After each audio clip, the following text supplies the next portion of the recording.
one of the reasons for increasing inequality is, when the money is not tied to a hard asset like gold, the government has the ability to print as much of it as they want. And when they print it, there's this concept called the Cantillon effect, which basically means the people that get the benefit of this newly printed money are the people that get it first. Because if I print a bunch of new dollars, that inflation doesn't start, popping up in prices of goods and, what you're buying at the Right. supermarket or whatever the case might be right away.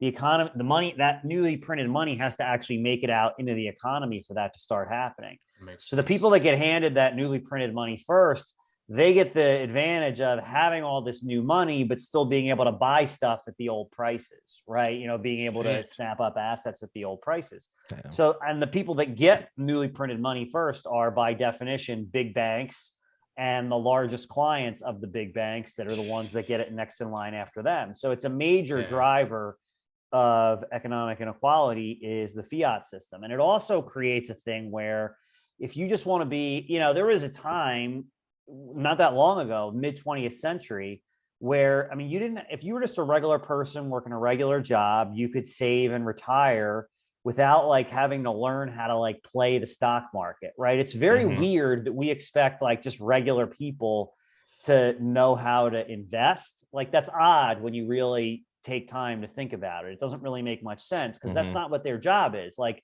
if you're a plumber, your job is to be a plumber. If you're a dentist, your job is to be a dentist. It's Right. not to Yeah. understand the stock market. But you kind of have to, get involved in that nowadays if you ever want to retire. But that wasn't always For the real. case, right? If your money held its value better, you didn't necessarily have to do that. You could just save in a more traditional method. So Yeah. that to me, that's the appeal of Bitcoin. Bitcoin, like gold, is a hard money where it has a finite supply. Mhm. It's preferable to gold because it's actually easier for government. Gold is less transparent because of the lack of a public ledger. So Hmm. it's easier for governments and other entities to sort of manipulate the gold market, which is obviously a very common thing. And then also it kind of improves upon a lot of the downsides of gold, right? Like gold's heavy.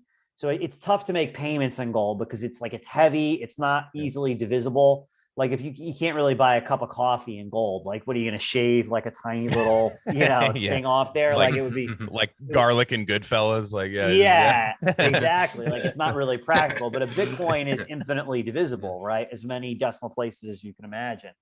I mean, Yeah. the current algorithms only goes to 1/100 millionth, but that's not a Yeah. fixed A thing. Satoshi, if you will, right? Yes, a Yeah, like Satoshi, exactly.